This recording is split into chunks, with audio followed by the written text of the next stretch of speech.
সারা বছরে একটা বার তো আমাদের নিয়ে কোথাও ঘুরতেও যাও না।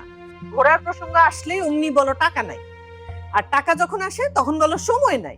বাহ বাবা, আমাদের জন্য তো তোমার কিছুই থাকে না।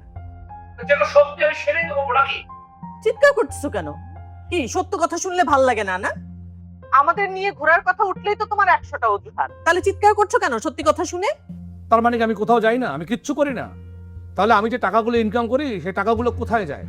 আমি কি মদ খাই, জুয়া খেলি, না টাকা উড়াই? আমি অফিস টু বাসা, বাসা টু অফিস, এই তো আমার কাজ।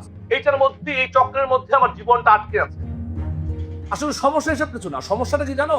সমস্যা হচ্ছে আমি ওই ফুপুকে নিয়ে এখানে আসছি না, এই জন্য তোমার মাথাটা গরম হয়ে গেছে। তুমি ফালতু, আমি না। আমার আবার ফালতু মানে মেজাজটা খারাপ লাগে। ও